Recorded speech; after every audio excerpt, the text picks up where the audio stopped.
Fala pessoal, tudo bem? Vamos voltando aqui ao nosso projeto de dicas de primeira e segunda fase do exame da OAB em Direito do Trabalho e Processo de Trabalho. Nós estamos vendo o tema duração do trabalho, que envolve jornada, horário, né, entre outros, e aí trazendo para vocês aquilo que é mais importante, mais relevante, que pode sim, com certeza, ser cobrado na sua prova. Meu nome é Marlon Murari, tenho mais de 20 anos ensinando e ajudando pessoas a serem aprovadas na OAB.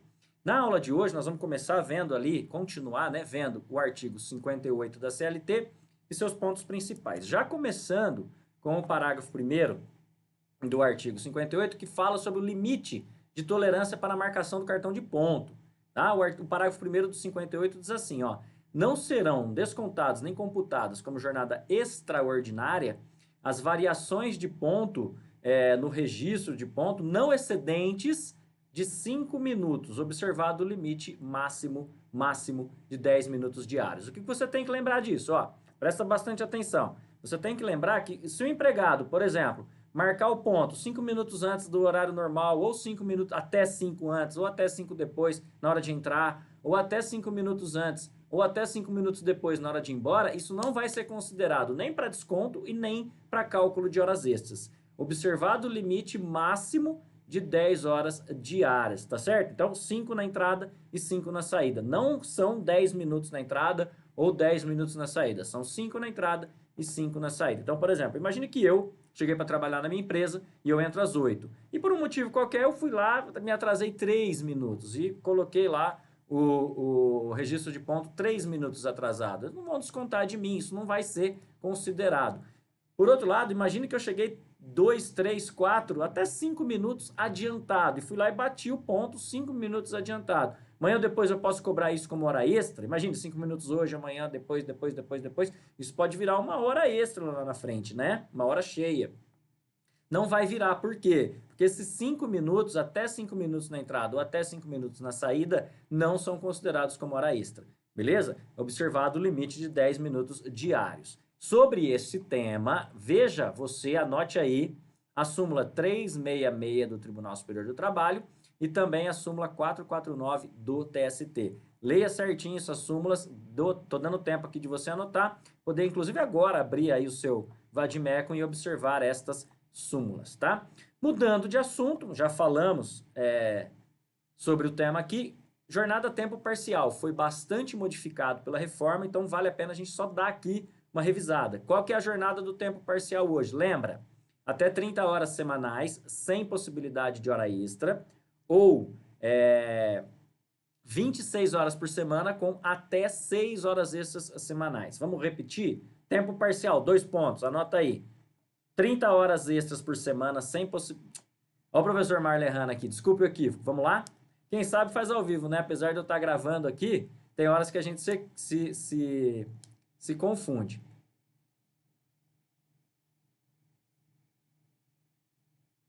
Eu vou editar, pessoal, isso eu vou colocar o tempo parcial depois. Um outro assunto aqui que a gente já conversou é o tempo parcial, jornada tempo parcial, mas vale a pena a gente falar novamente por conta das reformas trazidas, das alterações trazidas com a reforma trabalhista. Então anota aí, ó, jornada tempo parcial, 2 pontos.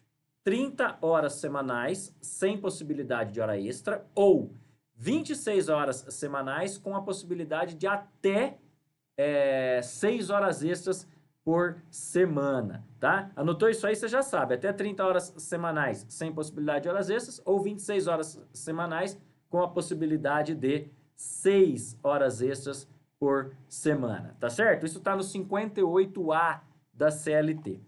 Ainda no tempo parcial, o salário será pago proporcionalmente às horas trabalhadas. Então, se eu trabalhei 30 horas por semana, eu vou calcular quanto o empregado ganha por hora e vou multiplicar pelas 30 horas semanais, tá certo? Muito bem. Se fizer hora extra, tem que ganhar o adicional, e o adicional é de no mínimo 50%. Nós já estudamos esse tema de adicional, tá certo? Que mais? O empregado pode ter férias normais, não tem mais aquelas férias proporcionais que existiam antes. Hoje as férias são exatamente iguais do empregado que trabalha em jornada normal e não em jornada parcial. E digo mais, com a reforma trabalhista, pode também converter 1/3 das férias em abono pecuniário. Isso é uma novidade que foi inserida pela reforma trabalhista, tá certo? E as férias, repito, são normais e seguem o mesmo padrão dos empregados que trabalham em tempo normal. Isso está lá no artigo 130 da CLT e a referência a isso no próprio parágrafo 7º do artigo 58A. Beleza, pessoal?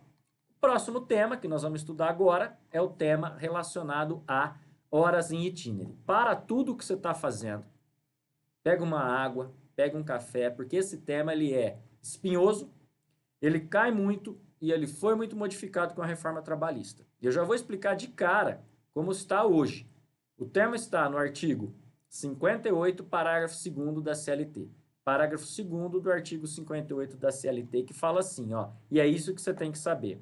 O tempo despendido pelo empregado desde sua residência até a efetiva ocupação do posto de trabalho e para seu retorno, caminhando ou por qualquer meio de transporte, inclusive fornecido pelo empregador, não será computado na jornada de trabalho por não ser tempo à disposição do empregador. Então acabou. Depois da reforma trabalhista, você, meu aluno, tem que saber o seguinte: o tempo que o empregado gasta. Primeiro eu quero te explicar uma coisa. O que é jornada em itinerário ou horas em itinerário? É a hora no trajeto, no itinerário. Aquele tempo que o empregado gasta até chegar ao seu trabalho. Tá? Isso é um tempo que é chamado tempo no trajeto, tempo em itinerário. Antes da reforma trabalhista, isso era considerado jornada se seguidos alguns requisitos, se atendidos alguns requisitos. Com a reforma trabalhista, isso deixou de ser considerado jornada. E é isso que você tem que saber. Ah, professor, mas eu faço estágio no escritório e eu vejo a jurisprudência. Ok, eu também vejo. Ah, mas a doutrina. Ok, eu também vejo. Inclusive no TRT 15, tribunal que eu pertenço, qual eu sou oficial de justiça, nós temos uma jurisprudência específica que fala do meio rural e das horas em itinerário. E essa jurisprudência é pós-reforma trabalhista. Tudo bem. Isso se um dia você for prestar um concurso que exija jurisprudência na prática, ok. Para a OAB, não. Para a OAB é isso aqui que cai. Para a OAB vai cair o parágrafo 2º do artigo 58. É o que você tem que saber. O tempo que o empregado gasta da casa dele até a efetiva ocupação, por qualquer meio de transporte que seja, até a pé, ou se for fornecido pelo empregador, não é tempo à disposição. Não vai ser computado na jornada por não ser tempo à disposição. Ficou claro? E com isso, pessoal, você tem que prestar muita atenção, porque existem duas súmulas, né, que falam sobre o tempo, sobre a jornada em itinerário, e que elas foram muito impactadas pela reforma trabalhista. Então, cuidado como você vai estudar, com bastante atenção, que se você estiver estudando material desatualizado, você está perdendo tempo e dinheiro, tá? Então, a súmula 90 foi muito impactada e tem dispositivos da súmula 90 que estão incompatíveis com a CLT, com a reforma trabalhista. E também a 320. Então, anota aí, súmula 90 e 320, coloca asterisco, coloca interrogação, porque você vai ter que fazer a leitura dessas súmulas tomando bastante cuidado, beleza? Então, o tempo que o empregado gasta para ir e para voltar no seu trabalho, por qualquer meio de transporte, até a pé, ainda que seja um meio fornecido pelo empregador, não é hora em itinerário, não vai ser acrescido na jornada por não se considerar tempo à disposição. Beleza? Uma aula um pouco mais curta, um pouco mais rápida, mas de um tema extremamente relevante. Gostou? Se inscreva no canal, deixe seu joinha e compartilhe. Até mais, viu?